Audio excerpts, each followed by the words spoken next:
We're in. Hey, welcome to the Brisbane Small Business Show. Today I'm really excited to have Paul Farmer with me. I've known Paul for a couple of years since we played really awful golf. Well, one of us did. I think it was me that played really awful golf. I think that you just played golf. True. Yeah, it was an interesting day, yes. And beautiful crisp morning. It was probably about this time of year, but we were actually allowed to go out and meet other people. So a little bit different. We are going to get back there again. We've kind of then been watching each other for 2 years and stalking each other a little bit, finding out what's been happening. You've been following what's been happening in the group and that sort of stuff, which has been quite interesting. And you're all about protect and prepare. Yes. In your message. Yeah? Yep. Survive and look forward. Yeah. So tell me a little bit about the background of this. So pre-COVID, it was interesting. So many businesses were in a state of flow. Things were happening. Things were easy. It was, we've got work coming in. Everything's as it should be. Our systems and processes, maybe they're there, maybe they're not, but they didn't have to be there because of the fact that things were just flowing. Yep.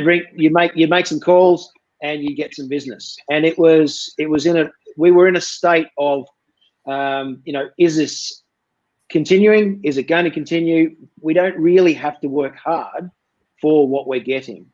Then obviously, so we're just on automatic pilot in reality. Yeah, 100%. It was. I'm going to say it was too easy because people were finding. People were finding. People will disagree with too easy, but bear with me, Kevin. Bear with me. Don't shoot me down yet. So, but it was for me. It was we had to work hard, but things were coming to us as opposed to us having to go to them. And then you hit March, and things changed. And a quick example: there's a mate of mine owns a cleaning business in Sydney, and overnight his business went from being 26, 27 pubs he would clean regularly to one office space. So overnight, there was drastic changes in the way that businesses were being prepared or what they were doing in this space. So we had a conversation. He had two options. He could either sit there and go, I'm the victim. Well, I'm just going to shut down, or what can I do to ensure that when things open up again, which they will, what are the things that I can do now to prepare myself to be ready for when that front door opens up? Absolutely, and there is a bit of a challenge in that, yeah, because a lot of people were just caught sitting, rocking forwards and backwards in the corner, and going crap, and no one can blame anyone for feeling like that at the time. But how long you sit in that state is going to determine how well you come out of it. Exactly, that is spot on, because it is literally, yes, this has happened. But at the same time, acknowledging that it has happened, and how do I go about changing what I'm doing? I can be in the victim state for far too long, and it's not going to be productive.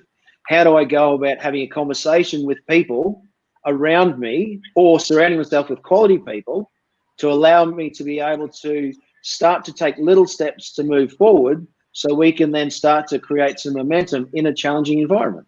Absolutely. It almost sounds like you're almost moving on to your content, which we're not allowed to talk about yet, because we've got to find out how you got to be you, or how you got to be where you are today and doing what you're doing today. So tell us a little bit about your background. So I've always been me. 46 years tomorrow. I've always been me. So I started out my life as an accountant. I really wanted to be a PE teacher. Me too. But I didn't realise that. Yeah, I wanted to be a PE teacher, but I didn't get the 990 T score that I needed to be able to go to the physical college of physical education. So I thought, well, what was I good at school? And accounting was it. Went to uni, became an accountant, became a CPA, worked here for a while, worked overseas for a while, got into strategy, which was the piece that I loved.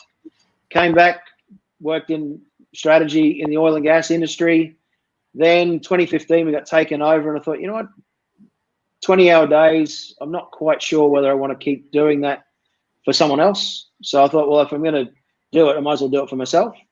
And spent 3 months helping people see what they could do within the business that I was working in, and decided, you know what, coaching is something that I love to do, and also be able to provide an opportunity for my experience to be passed on to people in and around the space that I work in. So I became a coach end of 2015, started 2016, and since then I've specialized in small to medium-sized businesses, because I feel that that's a space where people don't necessarily feel like they've got an avenue to be able to have someone help them run their business. Because, you know, perfect point in case, it's like, you know what, I need to do it myself because it's my business. Absolutely. So, but apart from that, one of the things that I find in helping small business owners from a business consulting perspective is the joy of seeing the business owner change, develop, and the business grow, and seeing that that's going directly into the lifestyle of these people. And that's what I love about that.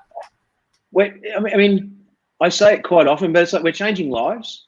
And people go, oh, yeah, you're being a dick. Come on, you don't change lives. But guess what? We do. You know, if we're able to help people see what they can do when they can't currently see how they can do it, if they make a decision which is a different one to what they would have made yesterday, and it's a better decision to get a better result, and that means that changes their ability to do something in their life, then how's that not life changing? It's absolutely fantastic. So for me, it ties into why I do what I do, is because, you know, I love to help people. Absolutely. And I know most people in that coaching sphere are there not to create empires and that sort of stuff, but they are there to help people, which I know that specifically you are there for that. And I absolutely love that about you. Which brings us to what we're going to talk about today. Now, you've got 3 things to focus on to grow your business. I have thousands, but today we're going to talk probably about 3, because if we have any more than 3, then people start to nod off, and you know, it's getting close to home time, and we don't want that. So I got 3 things that I'd like to talk about this afternoon that hopefully will, if someone can get one little gold nugget out of what we talk about today, my job is done. And, you know, it's going to help people do something that they may not have been able to do at, you know, 4 o'clock this afternoon. I already know that they're going to get at least one little gold nugget out of what you're about to talk about, because we've already talked about it. So 3 core things. So what are those 3 things? Just the big picture. What are the 3 things that we're going to talk about? 3 things. 1, cash flow. 2, circles. And 3, clients. Awesome. So circles, as in the circle crops of England, the aliens coming down and stuff, or something a bit? Well, the crop circles in the UK potentially could tie into my time in the UK. But excellent. Let's have a look. Let's not go there. So let's find out a little bit more about cash flow, because right now, where, you know, as you said, you've had you've got a mate whose revenue has dropped by as close to 100% as it may as well have. You've got, I imagine you've got a number of clients whose revenues may have dropped anywhere from, you know, not dropped at all through down to, you know, 30% of what they used to be, and they're on life support through this phase. So tell me a little bit about cash flow. What is it? Where is it that you want to focus with that? So, and that in those 2 segments of clients that you talked about, there's also a segment where businesses haven't been busier. And so it's managing that extra cash flow brings its own decisions. But for me, there's a few things that, from a cash flow perspective, that I like to focus on. Keeping it simple, couple of things. One is managing the flow within your business, being really aware. You know, I tie back to my accounting days, and it's being aware of what you're spending, when you're spending, the timing of your spending, being able to maximize the time that you have money in your pocket. So from an investment point of view, seeing it, is something an investment or is it a cost? But then also from from the revenue side of things, looking at how you can de-risk the chance of people not paying.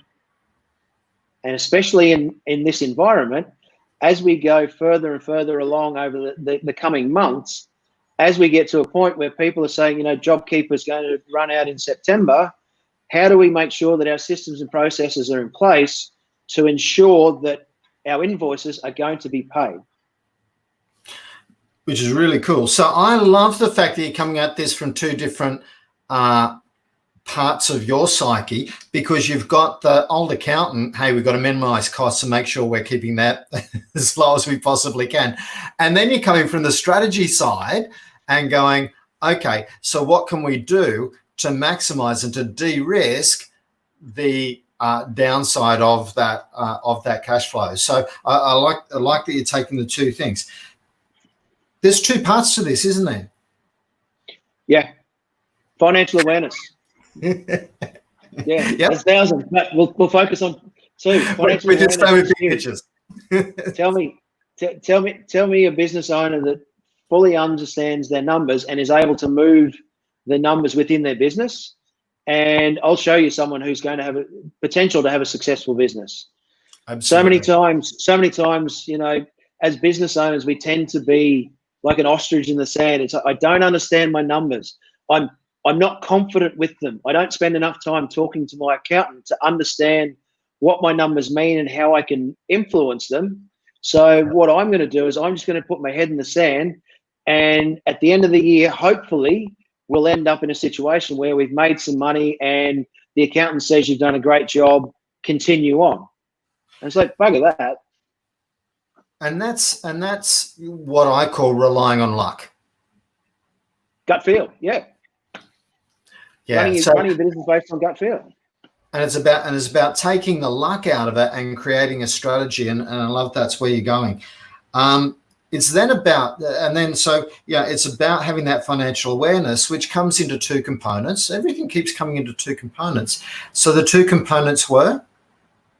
So in terms of looking at your numbers regularly, plus also looking at ways to ensure that you're looking at the flow. So de-risking the potential for people to not pay. So having terms and conditions attached to your invoices, having the contracts in place, having the tough conversation up front about the expectations of, if payment doesn't happen, then these are the things that we've got in place.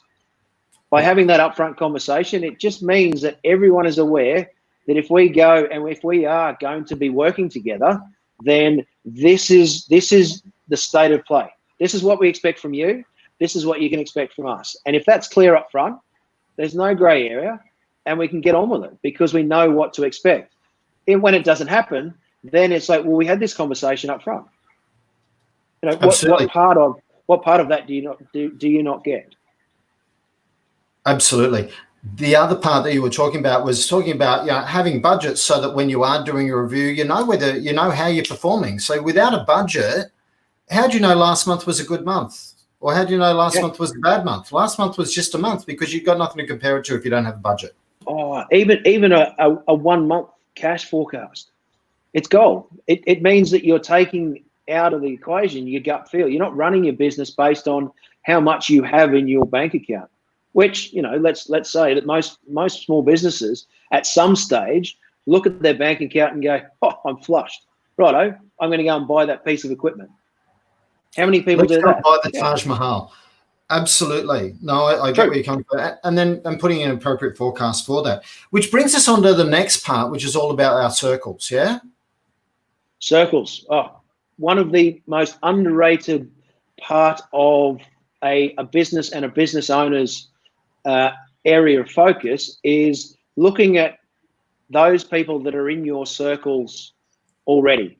So, for example, at the moment, it's been quite a good time for people to actually take a moment to, Stephen Covey says, sharpen the saw, add to your skill base, be able to, if it's take up meditation or relax or play golf, which to some could be like meditation. Others it's like running your fingernails down a chalkboard. But not if you saw how I played golf last week. That wasn't like meditation at all.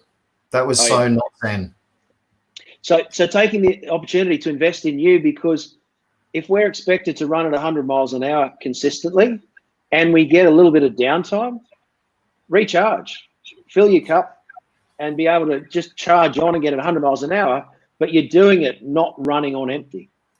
And back in March, I have been, you would know this. I've had a well-worn mantra of, hey, if you're not 100% occupied, use this time to focus on what you can improve on your business. And we've talked about that. Now with your circles, the other story, it kind of reminds me of Zorro with Antonio Banderas and Sean Connery, and he had to fight within a very small circle to start with because he wasn't very good. And he said, hey, you can't try and fight me all over the barn yet because, you're crap. Yep. So it's about helping you understand and control that circle before you can then move into a bigger space and, learn to control that. It's like from a customer perspective, if you don't have your house in order and you invite a customer into your house and they go, gee, this is a shit show. Why would I stay in here? There's no value in here. So it's getting your house in order. When you've got an opportunity to get things in place, you can actually go, you know what? I feel comfortable getting people into my space because I've got things in order. When it's not, you don't have the confidence to go out and sell because you're inviting them into a place that isn't what you think it should be. Absolutely. So it is about increasing those circles. You've got 4 different circles that you told me about before. I did. So you yourself is one circle. The second circle is your family. Having a conversation with someone this morning in terms of in a year's time, the kids that have been homeschooled, they're going to look back and they're going to go, that was such a good experience. Now, the parents are also going to look back and they're going to go, thank God they're back at school.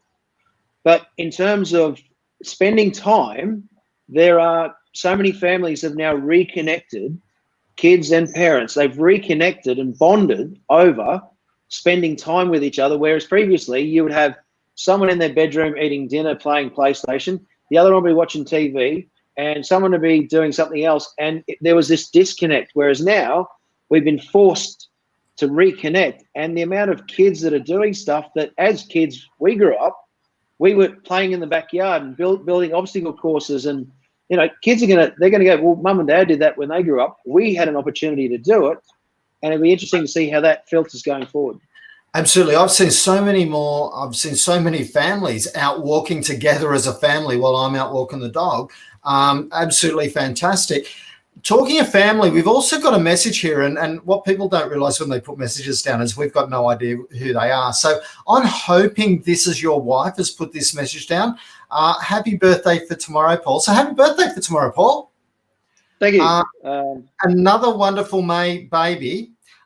This one, I'm hoping it's your wife and not somebody else. Love, you've always been you. Outstanding. What can I say? What can I say? No, look, it's awesome. And as you said, yeah, it is about having more time with family and being more present when you're with family so that you can be more present when you can't be with them as well. And that's absolutely really critical. Yeah, makes you appreciate what you have. Yeah. So extending past family, then you've got... So then you've got, if you have a team, then it's investing in your team in a time when teams, their change, uncertainty, everything is going on. As leaders, for us, it's about being the one that is actually giving them the role model, the example, the standards, setting standards, but investing in them and making sure that they've got all the tools they need to be successful, to grow, and to feel like they're part of something more than just doing a job. Absolutely. People want to have purpose. They want to have the opportunity to grow. They want to have a challenge. So absolutely, I do feel part of that. And the final circle? Networks. Investing in your networks. So this here over, as I say, over the last, I'll take May, for example. One of the things that I've been focusing on is trying to connect with those in my networks, not looking to sell, not looking to get business, just on a human level, connecting with people to see how people are, how they're going, and if there's anything that I can do to help them in a situation, if they have a pain point, how I can go about helping them to say, tell me one thing that if you could have that fixed, what that would mean. It'd be, oh, great, I need a plumber. It's like, well, I know a guy. It's like, I need an electrician. I know a guy. And I've got a challenge with this. It's like, well, I know a lawyer, or I know this. And for me, it's not, for me, it hasn't been about selling. It's about helping everyone in a situation where, people won't openly reach out and ask for it. But by going to the people and going, well, how can I help others?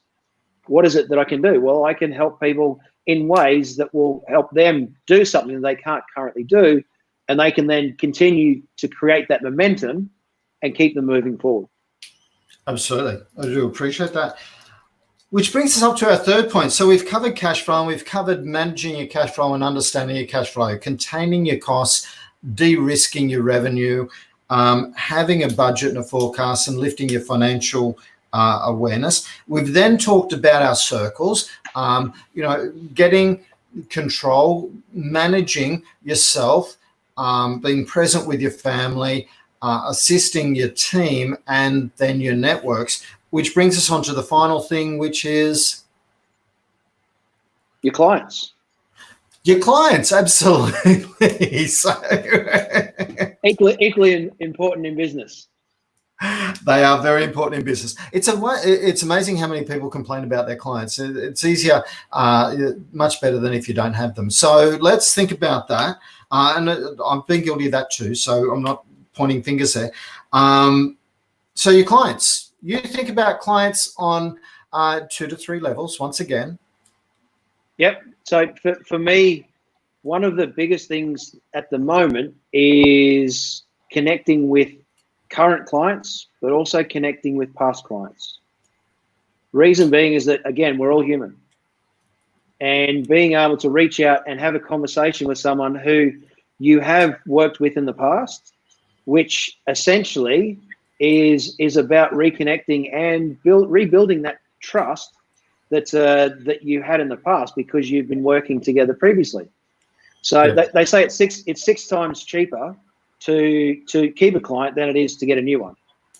Yep. So, in terms of looking at that and going, well, okay, what are the ways that I can make sure that I'm reconnecting with people who I've interacted with before? Because, let's be honest, there is a know, like, and trust in that space. Unless you've done something that isn't building on that trust, then for me, it's about ensuring that you are reconnecting with the people who you have worked with previously. You don't know, and I use the example of you drive to the shops, or you ring someone, and they sit there and they go, "Bugger me, I meant to ring you 3 days ago, but I just got busy and it came off the list. The fact that you've rung me, can we have a conversation about this?" Or you mentioned to me that there was someone that you could actually put me in front of. Who was that person? It's just gone. I've lost my contact. And it's like, oh, okay, cool. I can help you. So just touching base for me is about they are salespeople. Let's not beat around the bush. The people you've worked with, the feeling that you leave them with is the feeling that they are going to pass on to people in their networks. And so being able to leave people with that feeling, then touching base just to reconnect, to make sure that they're okay, but also if there's anything you can help them with, just again rebuilds the trust around the relationship you had previously. Absolutely. And then potential new clients. So the new clients, they're the ones that we're about to delight, but they don't yet know it.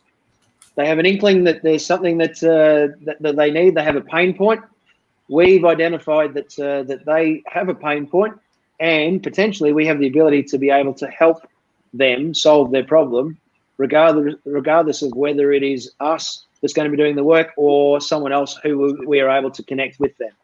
So, for me, it's about ensuring that the people that you want to work with, the people that your ideal clients, for example, then you know what, they get the message of, this is what you're about, this is how you do it, and this is how easy it can be to be able to work with people. Absolutely. And that's the thing. So the easier you can make it for people to work with you, it doesn't matter what industry you're in, whether you're selling products or services or anything else, the easier you make it for people to work with you, the more people will work with you. Well, I mean, that's one of the beauties of your group, is the fact that you are in a space where there are so many quality people wanting to help each other and see each other be successful and see each other grow. So being surrounded by quality people, when you're in that space, it makes it easier to be lifted, to have the energy, to be inspired, to be motivated by people who are looking to do the same thing. And that's also one of the challenges of our community, is that they are also generous, that as soon as someone says, hey, I need a plumber, I need an electrician, I need a coach, whatever, they get smashed. And that's why we create the directory. Don't forget about the fact that we've got a cool directory over there where people can showcase what they've got. And that's why Paul's here having a bit of a chat today, so that he can tell you a little bit more about his background, about himself, and show you how he thinks, which is fantastic.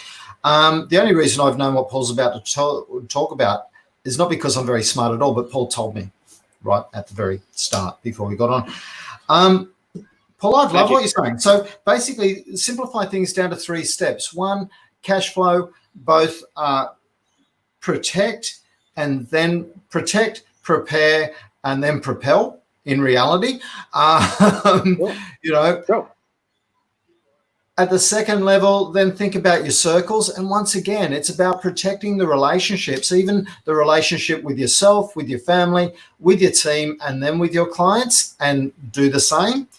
And then when we're focusing on clients or networks, and then when we're focusing on the clients, it's going back to, focusing on serving your current clients, but then looking at the past.